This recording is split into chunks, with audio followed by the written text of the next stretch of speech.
Welcome back, everybody, to another episode of the Iron Purpose Podcast.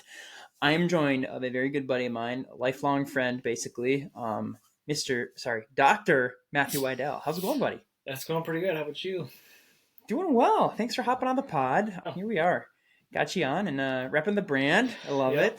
Mm. Thanks for showing the support. Second wear. Still wearing pretty nice. Good. Keeping me warm. Hasn't disintegrated on you or anything crazy? No, it's actually super comfy. That'd be bad if it did. That's all I've heard is good things about it. Yeah, T-Hive, local T-Hive here in Brainerd Lakes area does a really good job on merch. So if you're looking to get something by them, I would highly recommend it because I got hoodies, I got crew necks, and I got T-shirts from them, and I loved all of them so far. But that's a great shout out. Yeah, and it's funny because I brought it to where you're working, and I was gonna leave it at the desk, and I was like, "Hey, are you able to give this to Matt?" And I'm like, "Wait, do I?" I mean, you freaking who's that? Yeah. Yeah, who, Matt? I'm like walking to the ship. I was like, "How do I address this?" Like I've known you since 7th grade, so I just know you as Matt Wiedell, and it's like walking up to the captain of a ship, like in the military, like, "Hey, can you give this to Steve, please?" And I'm like, "Who?" And you're like, "Oh, I'm sorry, Steve. Captain Cornelius James T. Kirk or whatever." Like, so I had to say, "Oh, sorry, Matthew, Dr. Wiedell," and they're like, "Oh, okay, yeah." The doctor guy, the guy who does the eye thing, yeah, him. Can you give this to him? I saw him last week. Right, my eyes are working great. Thank you, by the way. Also, if you need eye work done. I work done. Right there. Yeah, I don't work on the eyes. I just make them see well. Yeah. Yeah, you're magic. Yes. The best question ever. 1 or 2. 1 or 2. You did a good job. I feel like of mixing it up a little bit. So it wasn't like I remember growing up. The lady that I saw, it was just like 1 or 2. Like that's just how she had said it her whole life. So it was very just like monotone feeling. You did a good job of switching it up a little bit. Every optometrist is a little different. I'll go up to 10 because it gives you the illusion of a choice, even though I might have kept it the exact same. You're thinking you're getting something different. Oh my goodness! Is that why you kind of throw in there or does it stay the same? No, if you're real close or if you're kind of right on the money, you might not notice much of a difference at all. So instead of you thinking that there's going to be a change, if you just tell them that it's close, that's probably pretty much on the money. There's a lot of pressure when you're in that position. That's what I've heard. Oh shoot, is it 1 or is it 2? I'm gonna get it wrong. No, seriously. I'm not gonna be able to see you when I leave. A lot of people are like, I hate this part. It feels like I answer wrong all the time. And then I'll always tell them, there's never a wrong answer. Everything you tell me is perfect. Right. Like, no, that's not true. And I'm doing it wrong. Yeah. Okay, no, you're not. You're doing great. Yeah. You're like, all right, here are your glasses. You put it on, they walk right into the door. Dang it, I was wrong. Failed. Yeah. I can't see anything. Funny. How has it been, adjusting to, being a doctor? You've been fighting for it for a long time to finally get the title, and now you're up and running as of this year. So how does it feel, man? Super kind of surreal. In your 4th year of optometry school, you do all your externships. So you're rotating through different places that you selected the year before. At least that's how UMSL did it. And so during that 4th year, you still feel kind of like a student. I mean, you are, but hopefully you're trying to simulate the doctor environment a little bit more, but you still feel kind of like a student. But then when you graduate and now you're sitting in your office and people are coming up to you, "Hey, your patient's ready." And I'm like, "Oh, I guess I'm it. Yeah, it is me. Okay, yeah." So that's Sure, when did I get in here? Yeah. So that's been kind of an interesting adjustment, and it was 4 months yesterday, actually. I started in July, so that's flown by, it feels like, but Dang. It's been fun working, and it's a little intimidating because the buck does stop with you now, but I mean that's what you train for, so that's why it's really hard, and they make sure you know your stuff. So right, yeah, you can't really fake your way through it. No. Do you think is there even an opportunity to fudge your way through school? I mean, I'm not saying that you did. You're one of the smartest guys I've known throughout high school and everything. Obviously doing it fair. If anything, I was trying to look at your stuff get my way through tests, and especially open book ones. Okay, I'm gonna go sit by Matt and get through this. With AI, with ChatGPT, with all this stuff, like, did you see any of that from anybody as you were going through, or like, were there opportunities, or were they pretty like, cutting that up? And how school is set up. So you could probably fudge your way through school a little bit, but that's just hurting you in the long run because you have these big tests, these national boards exams where you don't get that. And so yeah, you can do whatever you want during your classwork or your tests during school, but you go to take these big tests, and if you don't know your stuff, you're kind of hosed. Right. Yeah, you're setting yourself up. You're only cheating yourself, I guess, in the long run. Exactly. Sheesh. Well, cool. Well, what else have you been up to lately? You just newly a dad, so you got that going for you, and you're just starting working, being an eye doctor. Like, how's all that been? Yeah, the late summer's been busy. July started my first job. A new house too. New house in August. New baby in August. So been pretty busy. Still unpacking, but keeping busy with Hank and little boy Hank and house projects, stuff like that. So it's keeping me busy, definitely. But it's all good stuff. It's stuff that you might get crabby because putting up the curtains isn't going well, but then you think to yourself, at least I have a house to put curtains up in. So it's been a good test of patience, but also a test or a reminder of I'm fortunate enough to buy a house. So yeah, absolutely. In the midst of all that stuff, have you had an opportunity to kind of enjoy the summer or go on any vacations or do anything like that to kind of break up the busyness of life? Yeah. When I first graduated in May, the middle of May, my wife Faith and I, we went out to South Dakota, which was super fun. We honeymooned out there. We ended up honeymooning out there. Funny story, because when we got married in 2020, everyone knows the world was on fire. And I had booked a place to go. I booked a hotel out in Whitefish. Was it Whitefish? Whitefish, Montana, I think. Had this nice little B&B booked all up, and they had called me like, I don't know. They called me within enough time, probably a month in advance. Hey, the world's on fire. We're gonna have to cancel your reservation. So basically cooked our honeymoon. But South Dakota was still open, so we went out to the Black Hills and spent. Man, it was like 2 weeks out there, or 2.5 weeks. It was super nice, and it was nice because we had the whole place to ourselves. Like, there was no one out there. It was crazy. So every time we go back, it's, crawling with people. Like, man, we were lucky to go out there. There was no one. So yeah, that was super fun. But yeah, this past June we went out there, which was nice because we got to spend our honeymoon, or our anniversary out there. So that was super fun. And yeah, so that was about the only little break we got before coming back, and it's been a whirlwind ever since. So a good whirlwind, but yeah. Right, that's a good way to put it. A good whirlwind, and I guess we get to go to the Boundary Waters for that. Yeah, weekend. That's right. Can't believe I forgot about that. That was super fun. Yeah, that was a good time. Yeah, looking up at the stars. That was pretty surreal. I think like out of this whole summer and like the busyness of it, like that stands out as the point where I got to just forget about literally everything. And just focus on the moment of like. You almost felt like you were in space because the stars were so prevalent, and then the water was right there. So it's just like you were looking just. Yeah. It was just like, wow. Yeah, I'm getting goosebumps talking about it. But that, I know we ate that up. Yeah, zero. I don't know how we lucked out that good. But yeah, that was awesome. Yeah. I posted a picture of that, the one that you took. It was a while back. So if you're hearing this and you want to see the picture, like go back in my Instagram. It was pretty surreal, just being able to see the stars and just get lost in nature for a while. Yeah, that was never found that abandoned car, but yeah. Okay, I don't know if it was. I don't think there might not. There might not have after he told us, he turned to his coworkers, was like, "We're gonna be getting a call from these guys later. They're lost." Right. Hey, get a load of this. Yeah.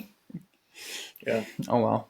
What do you do? Yeah, we had a good time. The fishing was not great either. Terrible. I mean, that was terrible fishing. That was the weekend of 6-inch smallmouth bass. Like just the entire lake, different lures, different setups, different times. It was like the same three, except for the turtle. I did catch that turtle. The turtle was fun. There's three turtles. There was a couple that made their way up there. I splashed one up and was holding it probably a little too aggressively, but hey, it is what it is. They got shells for a reason, right? Yeah, exactly.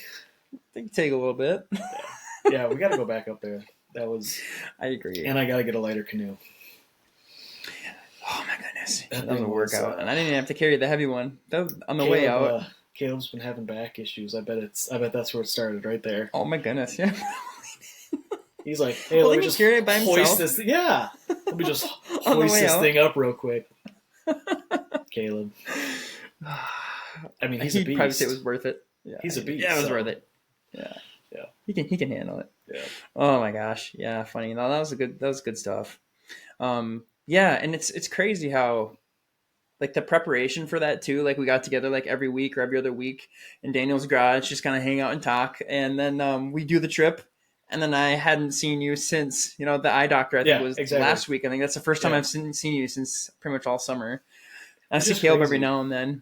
But Daniel, I haven't seen Daniel since, I don't think, since that trip. Yeah, we see Caleb at church. And so, once a week. Oh, and he helped me, shout out to Caleb, he helped me put in a dishwasher outlet and a kitchen sink garbage disposal. So, hey, if you need an electrician, I don't know his business name, but look that guy up. I almost said the wrong one. I don't want to say the wrong one. We'll just have to put it in the caption. Today's video is sponsored by, and he's like, wait, what? What do I have to pay for? I don't work for them. Yeah.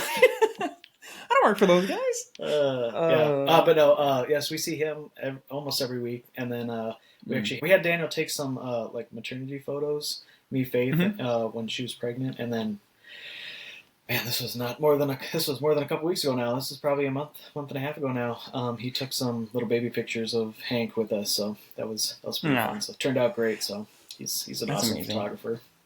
Yeah, he really is. Man, all the shout outs. You need a photographer? Daniel Newton. Yep. Pastor Dan. Hit him up. And how cool is it that, we get to continue to hang out with each other like we did growing up. Courtney and I recently moved on Caden. Caden's got the old place himself now. Yeah. No, the whole family made the move over kind of by the Southdale soccer fields, tucked in by that neighborhood. And Daniel grew up not too far from it. And when we were moving in, we were driving that road because the frontage road was closed. So we had to go the back way. And I drove by his house a couple times. And it's like, man, like a lot of good memories there, sleeping out on the trampoline and stuff. And just all the things we got to do when we were in middle school, 7th grade, 8th grade, 9th grade, honestly, all the way through senior year, just getting to hang out with each other and have that bond. And they always say when you go off to college, you're going to lose your friends, but freaking 75% of us went to the same college, other than Daniel, he went to Maranatha, but you, Caleb, and I got to go to Pensacola and share that adventure together. Some of us longer than others. It didn't work out for me, and your situation was a little different too. Maybe we can get into that here in a few minutes, but and then we all just kind of came back together. We're all back in the town we grew up in, all working in different fields and just thriving. And I think it's rare. Pretty cool. I agree. You always, you hear songs written about going back to your small town, etc. But I think it's crazy that it has just been the core group for, since 7th grade, 8th grade? Mm-hmm. 7th grade for us, and 8th grade for them. Yeah, That's crazy. Yeah. And here we are. It's funny, like, now that you're an eye doctor, I was thinking, like, it was nice to see you finally, like, in your element at your work. And I meant to say this when I was there, but I think the dilation of my pupils just threw me off so much that I was so flustered when I left. Like, okay, see you, dude. And I act like it's all normal. Like, oh, you'll be able to see fine. Like, I'm seeing shapes. I'm like in my car, like, I can't. I'm trying to get my merch from. You walk in. I walked in with my sunglasses. Yeah. I walked into my sunglasses and I was like, "Hey, I'm here to pick up my order." I promise I'm not high. I just went to the eye doctor. Cracked out, yeah. But I was like, it was cool to see you in that element, and I wanted to say, like, cool to see you here. Now don't come visit me at work or something. I was just gonna say, I don't think I want to see you in your element. Yeah. I'd be in good hands. I'd be in good hands, but you would. I don't want to be in your hands. Yeah. No. We can like play football or something. Yeah. Outside where we are in each other.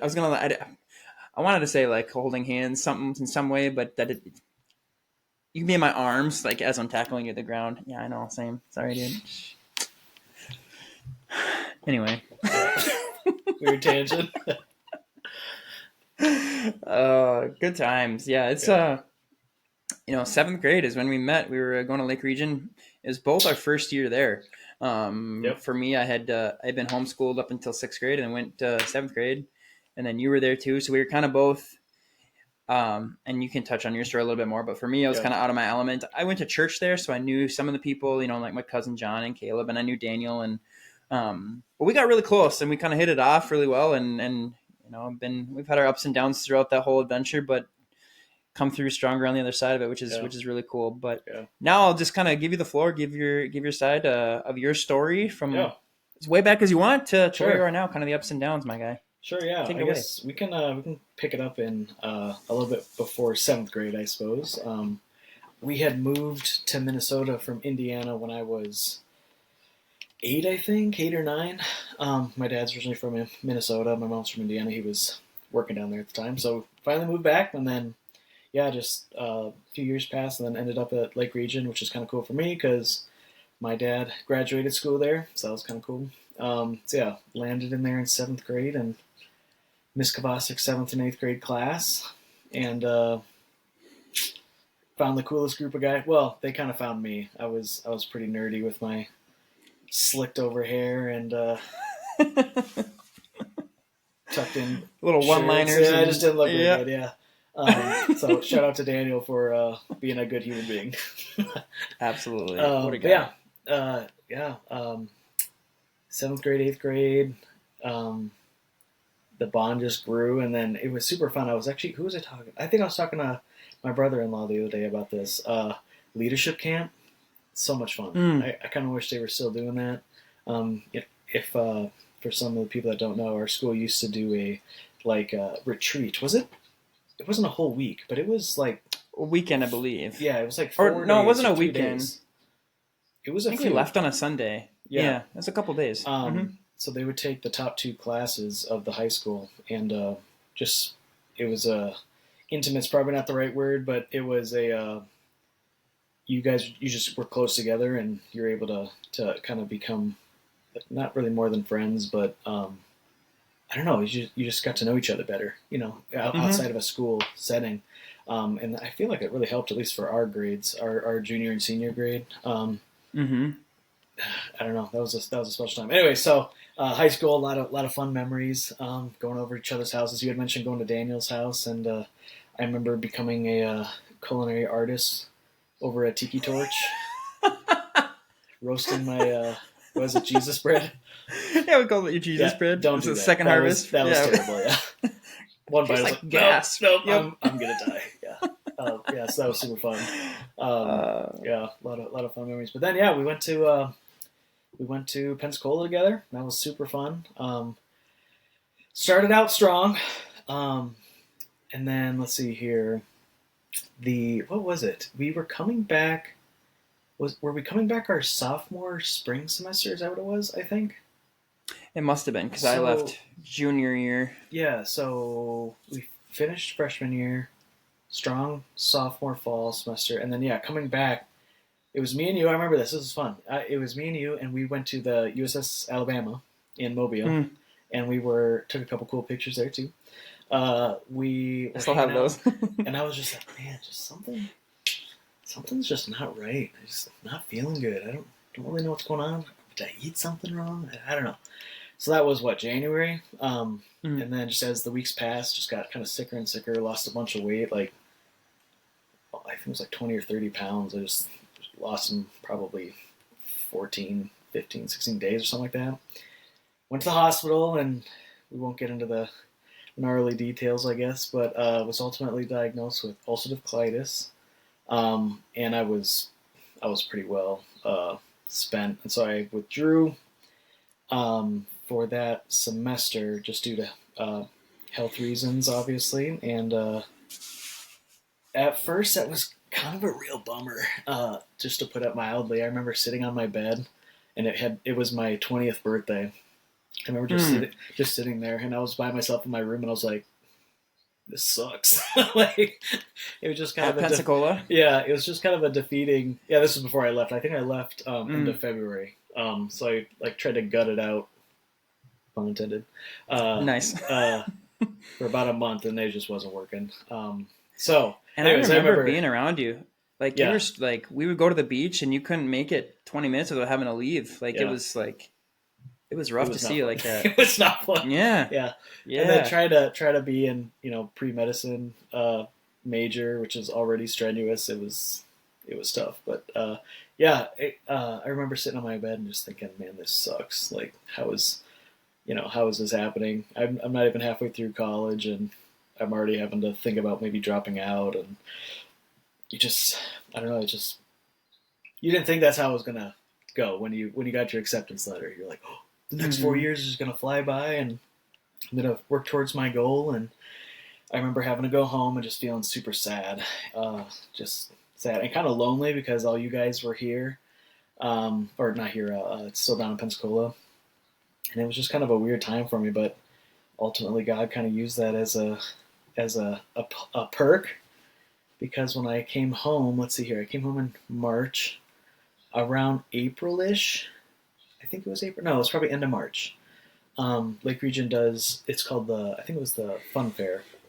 It's like a fundraising event for the senior class, and we obviously as students had worked with it, and so I was like, oh, fun fair is going on. I might as well volunteer. I used to do this, so when I volunteered for that, I ended up meeting my future wife, Faith, there, which is That's also a crazy. crazy story because she knew all of you guys, and I didn't know who she was, that's just mind blowing. Anyways, I got to hang out with her, and I was pretty much cracked out on a oral steroid because of my. If no one knows, when you take oral steroids like prednisone, for some people, you either get super duper hungry or you get super duper hyper. And I was the hyper one.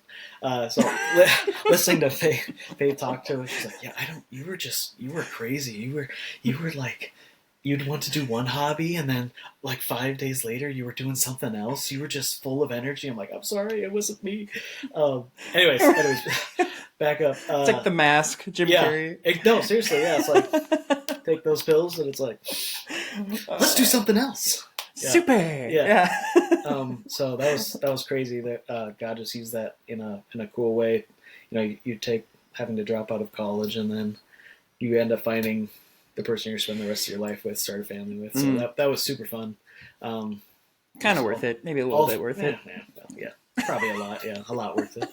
Yeah, it's just all things work together. So it's just crazy. Obviously, in the moment, it was just trash, but Well, yeah. I mean, because we like kind of just pausing just a little bit in the story yeah, here. Like growing up, like we had the opportunity to play sports with each other too. mm-hmm. We were on this. We were playing basketball together, senior year basketball co-captains, which is super cool to have that Yeah, experience, and playing soccer when we did, and then always playing football. Any chance we could get playing pickup football here and there. And when we got to Pensacola, it was me, you, and Caleb, and we were all so heavily involved in like different sports and like. yeah. So going from trying to find the collegian to fit into, we were like, let's find the worst one that sports so we can try to build it up, Let's and then make it being able great to again. go, yes, yes, and so we all joined the Falcons. I love that. That was nice. And we joined this collegian to kind of just continue our bond together. And some of the best memories that I have, like going back, is playing flag football with you guys. Like I am such a big fan of camaraderie. So when you can come together with your best buddies who you grew up playing different sports with to come to play my favorite one, football, and enjoy that together was super cool. So I could see how having to leave school, and I have similar because I have a similar story, which is very very similar to how yours kind of went, except for I don't want to spoil anything, but there was a return for you. Yeah, But it had to have been tough, knowing that camaraderie was still going to continue, yeah, and you had to come home. Like, yeah. were you at the time? Were you trying to try to figure out what you could start back up, or what was going through your mind when you were at home? Were you wondering if you were going to go back to school? Were you thinking, okay, maybe I got to try to do something different? I'm really good with cars. Maybe I just switch fields altogether. Like, did that ever come Um, across your mind? I don't know if switching really came up because I was kind of um, just one track mind, I guess. Mm-hmm. I don't think switching has ever came into my mind, but it was no, I'm behind. I'm behind now. Now my life's behind, and it was always this feeling of I'm behind everyone else. Now my study partners that I had, they're gonna move on to different classes, and I'm gonna have to find new ones or do it my own, or things like that. So it was more of like a, not really I have to start over, but maybe start fresh, I guess. So that was kind of a bummer that I was thinking about, but not really switching up my majors, anything like that, just because I kind of for the most part, knew what I wanted to do. And so that wasn't super daunting. It was kind of like, I'm being left behind, I guess. Yeah. Right. Everyone gets to advance, and I'm kind of stuck here sitting doing nothing. But oh well, I guess. Yeah, right. And it's interesting how you were able to see that pivot from when you are in that really dark time of thinking, man, now I'm all behind and people are going to go off and do all these things, when in reality God's sitting there stirring up a new plan for you, going, well, if you're down there, you're not going to meet her. Are you sure? Exactly. Like, yeah. And at the time, you're like, no, I want to be down here with my buddies. Like, come on. And in all reality, you end up meeting this girl. You just and never know. You're not behind. It's just road, different. 100%, dude. 100%. So you meet the girl and you start hanging out. You're really hyper, and she digs it. She's into it. Apparently. What happens from there? Yeah. So it was kind of cool. I learned about this maybe a month or two down the line from us hanging out. She had already been accepted to attend school at Pensacola before even meeting me, and so she told me then. I was like, "We're going to go to college together. That's perfect." And then, I was entering in as like a high credit sophomore, and she was a freshman. So we got to spend a lot of time at college together, which is super fun. But yeah, after graduation, I graduated in 2019. Worked at my dad's place for a year while she was graduating, and then back to the world being on fire. She got sent home early because of COVID there, and we kind of just got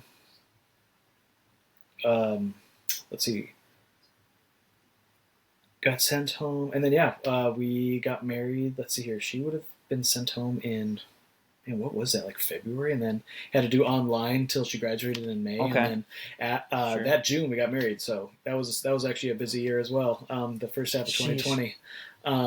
So yeah, got married and then sat out for a year just because didn't know.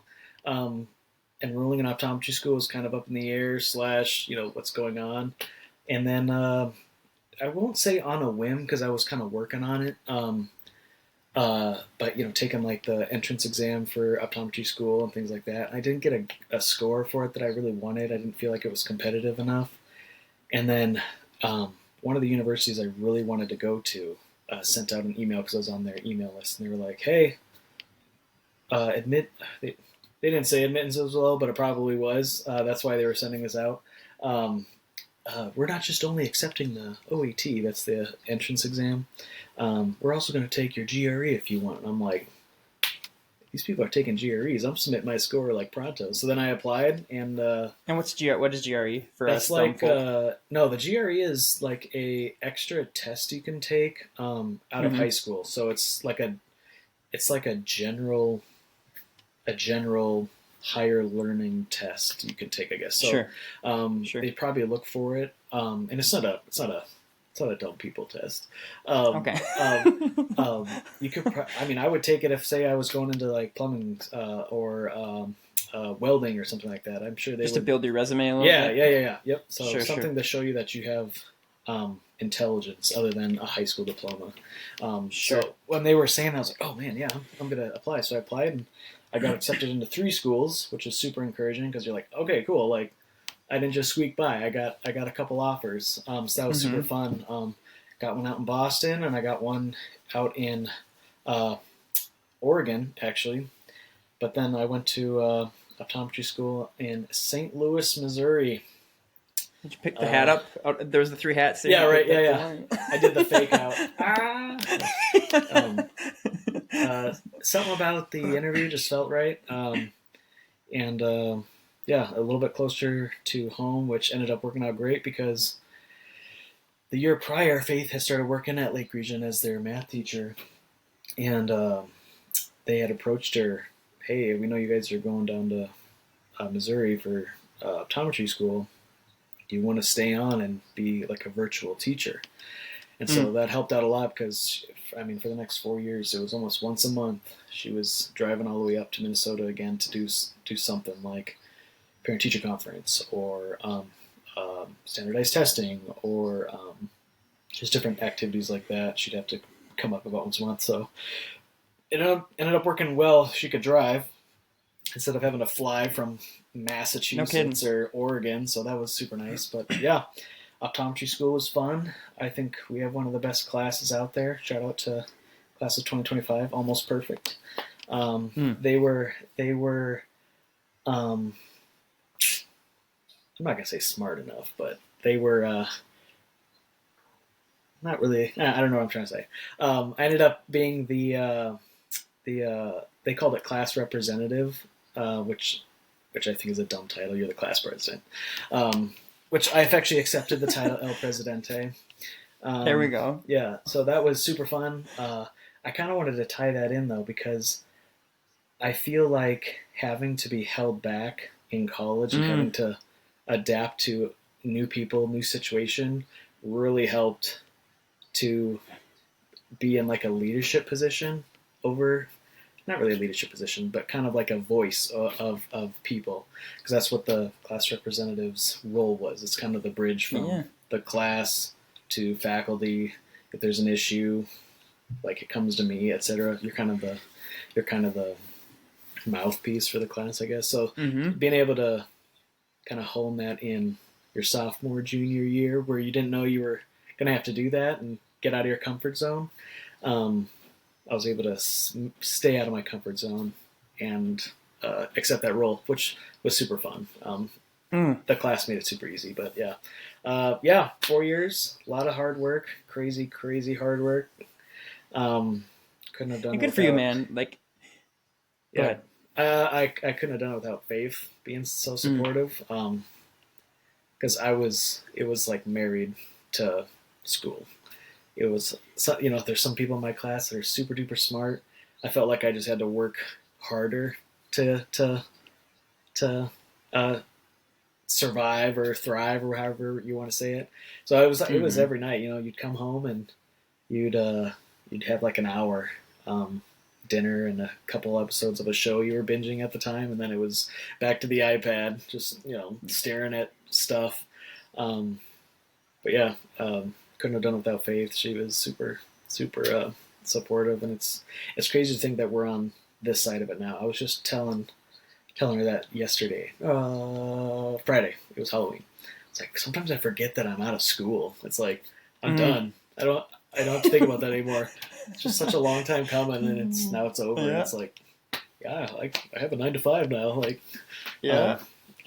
So yeah, it's been fun. But yeah, that's amazing. That's kind of my story, short and sweet. Heck yeah, dude. And it's a couple of different analogies kind of came to mind. Like at the end when you're talking about, you kind of forget that you're not in school anymore. It's almost like you're putting your head down, you got that hand off, you're to the fullback, just trying to get to the end zone. And you're still going and grinding. And then you're like, oh shoot, I'm in the locker room. I went too far. Like, oh, we're done. We won. Okay. Yeah, I'm here. We did it. Like, that's amazing. And good for you. I was going to say it's almost like you want to keep grinding now. You don't want to have the letdown, because there's always something you can be better at or learn how to do. It was probably 4 weeks into the new job, and one of the practice owners comes up to me and is like, "So how would you like to take over the dry eye clinic?" And I'm like, "Sure." All right, yeah, I'll do it. Yeah, I don't have a lot of experience, but hey, I can learn anything, and it's been fun so far. So I've done that for a few weeks. It's just once a month, and you see a lot of patients, and it's fun to be able to. Yeah, it's fun being able to help people see, but it's also fun to help people feel more comfortable. Because I don't know if you've ever had like an irritated eyeball. It's so annoying, and it's all you can think about, and it's right. And in some cases, it's debilitating. Like if your eyes are so dry that you can't see. you can't do anything. Right. So yeah, that's been fun. But I've been trying to keep an open mind and oh sure, yeah, I'll do dry eye clinic. I'll do it. Yeah. Mm-hmm. So that's been fun. Just learning stuff. But yeah, kind of like you were saying, the kind of charging straight ahead and end up in the locker room. I don't want to let down and get complacent. I always want to keep that fire somewhat stoked a little bit. But yeah, absolutely. And it's interesting because you came from, especially when you have the story kind of like you did, where you have this goal. Your grandpa is a doctor, your dad is a doctor. This is something you want to do so bad, and so you're going to keep grinding until you get there. And then you do have this setback to where you're brought back a little bit more, and then to be able to find the little things here and there. And I really like how you said, like, to get out of your comfort zone and to stay out of your comfort zone. Like, and we'll stick with the football analogy, I guess. It's not fun to get hit, tackled, and beat up, but you're going to continue to learn, and you're going to continue to put yourself in those opportunities to learn, so that later on, when there's another guy coming at you about to smoke you, and he's like, this dry eye clinic coming at you, you're like, yeah, I'll take you on too, stiff arm, let's go. Like, pile it all on as we keep going, and that continues to build. And then once, this pressure, this back and forth, this emotional roller coaster, the journey that you were on to get to where you got in graduation and finally getting your doctor stripes or whatever you call it, that official stamp of, your doctor. I had a cool hat, some cool sleeves on my gown. Yeah. You're finally there. And a lot of people do take their foot off the pedal. Like, I made it. Now I can just coast and do what I got to do. And, what does that look like for you? Now that you did make it to the top of your mountain, what does that look like for you? How do you keep your foot on the gas as you continue on in your story? Yeah. Well, we can keep going with like the optometry, not really analogy, it's my life, right? Every patient is got something different, and maybe something you haven't seen presented that way, or maybe you haven't treated someone like this before. And so you're always, at least for me, this first few months, I've just been reading a bunch in a few books and things like that, just like, how can I help this person different, or this person does it this way, or how do I want to manage this? So it's always, yeah, I've been graduated, but we had a professor who always said that optometry is a field of lifetime learning. And so if your optometrist says that they have seen everything and they know everything, you should probably find a different optometrist. I've just been trying to keep my foot on the gas in that way and just keep learning. But love it. Now, we kind of talked about what you're doing with optometry, working and trying to build that up. You're also a married man. You have a son. You got a new house right now. A question I like to ask all of my guests, and it's right in your shirt there, repping the home team, is how do you stay sharp? Among all of that you got going on. You want to be able to continue to pour into other people, but you can't do that from an empty cup. So what are some things that you do to kind of keep at your A game? Yeah, I would say honestly, just trying to stay present, I would say, is something I try to do, and also kind of struggle with at the same time, because you come home from work, you're real tired. What do you want to do? You just want to do nothing, right? But then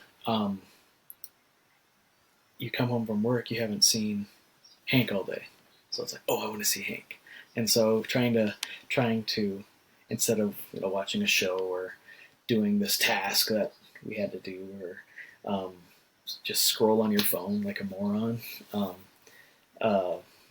It's been, I guess, grounding is a good word, just to be present. Like, I want to be with Hank, so I want to hold Hank, that sort of thing. So I'd say right now he's the guy filling my cup, and Faith is phenomenal too.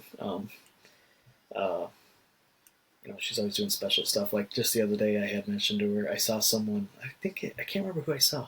They had posted a picture, and it was one of their kids drinking eggnog. And I was like, it's the season, yes, eggnog. And then what do I find in the Walmart order after we pick it up? Eggnog. So just that she it's the little things. Yeah, it really is. So she's been filling my cup too. But not to say that things aren't stressful. It's a stressful time of life, newborn, new job, new house. But every day's a battle. You gotta stay sharp and be better. But yeah. Absolutely. And credit to you for saying that. A lot of people I'll ask them that question. I'm like, yeah, this is what I do. This is what I do to stay sharp. And yeah, it works. Boom. On to the next thing. But like for you to acknowledge like life sucks sometimes, it's difficult. Sometimes you're just grinding through it and it's tough. And I think people don't give themselves enough credit for that part. You go through the grind and you get beat up and you're almost expected to keep going, rub some dirt on it, keep going. Your dad made it through, your grandpa made it through, your brothers are doing it. Why can't you do it? And all this pressure gets put on top of yourself and you feel like a failure sometimes. But I think sometimes it's okay to just go, yeah, today was not a good day.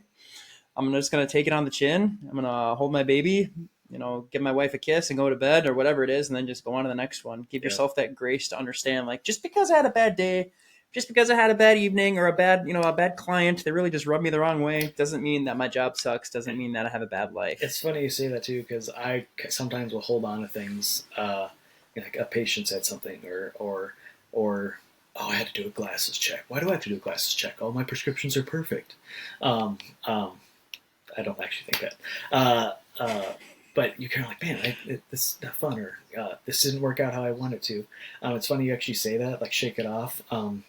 In church today, Pastor Lee, he was talking about how Jesus was telling his disciples, when you enter a town, if you've had a bad experience preaching to those people, shake the dust off your feet, move on to the next town. So it's kind of a biblical application to what you were just saying. So that's kind of cool. But yeah, that's something that I could definitely be better at. Just, oh yeah, that was a crappy day, or I behaved badly. I need to make amends and move on. Get right. better. Try not to be silly next time. Try not to be.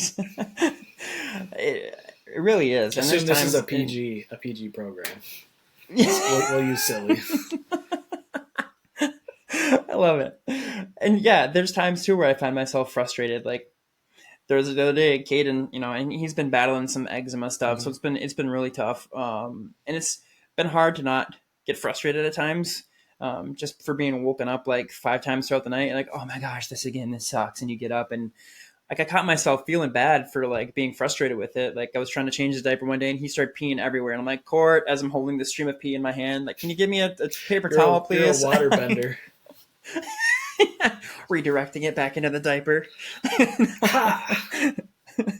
But like I was getting so frustrated, and it was something like in the very beginning when Caden was born, I was changing his diaper for like the second time, and I was getting like anxious and almost low-key panic attack because I wasn't doing it right and he was screaming, and I was like, I feel like I failed him. And it was after the fact, like the dust had settled, and Courtney's like, you doing okay? And she just went through hell and back, and I'm over here frustrated because I couldn't change a diaper. Like that, right, I felt extra awful. Yeah. Like, come on, man, I can't do anything right. But she's like, nah, it's okay to be frustrated. Like, you failing him would be not even trying to change diaper in the first place. Like, you failing him would be not getting up when he was crying, and you failing him would not be trying to pick him up and help him out. It'd be, you know what, I'm going to walk away and not even try. So like, I felt give yourself the grace for trying. I've felt that way too. He spends all day with Faith, which I'm super thankful for. I'm thankful I'm able to kind of provide that life for my family, which is no easy job. So, staying home and taking care of everything is not easy. Anyways, so when I hold him and he's fussy or crying and I can't calm him down, I do feel like, well, what the heck, man? Like, I'm your dad. You should be able to feel safe with me, and hand him to Faith, and it's like, okay. Or he'll crack a smile at you and you're like, all right, like, get back over here. You're going to like me. So I have felt that way before. But yeah, it's love it. It's part of life. Take it on the chin, keep rolling with the punches, and get the next one. Shake the dust off. Yep. Yeah, and you never know what you'll find on the other side. That gift within the grind that we go through with in this game that we play called life. So we got to stay sharp. Hey, that's what I'm talking about, buddy. Well, Matt, Dr. Wiedell, if you will, thank you so much for taking the time to be on here. I know it was kind of a quicker episode today, but life rolls on and we got to get on to the next thing. But seriously, man, it's been a long time coming. I've been wanting to get you on to share your story, or at least a little bit of it, and kind of pick your brain on what it's like being a doctor now and accomplishing your goals. But you're doing great stuff. It was awesome to be able to be your patient officially for the first time the other day. Yeah. And it'll be exciting to just see where we grow from here as friends. And as men, fellow men. Yeah, and I gotta say, I'm a big fan of the show. Been following for a long time. Let's go. Let's go. You're fangirling out a little bit right now, ripping the merch. Yeah. I was like, I'll meet you tomorrow and I'll sign your thing. What do I wear to this thing? I was like, what do you mean, what do I wear? Got my branding, my favorite dad hat. I mean, dad hat. You got the glasses. You're just ripping the whole thing. It's true. Yeah. I mean, keep doing what you're doing, man. I love that you're taking your job and being a light at your workplace and just being an encouragement to people going through kind of a crappy time of life, and hopefully they can think of, I met this officer in jail once and he was super cool. I think I'm going to try to be more like that. So that's a good thing to do, and you're doing it. So yeah, keep it up. Sheesh, man. Making me blush a little bit. Kind of goosebumpy here.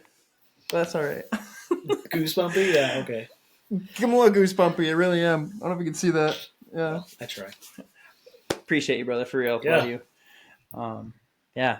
I don't know. I don't remember what episode number this is, man. We're just cruising along. I think this is 42. I'd say like 32 or 37 or something. So that was pretty off. We're pumping these puppies out, man. We're pumping them out. We got the new studio going here.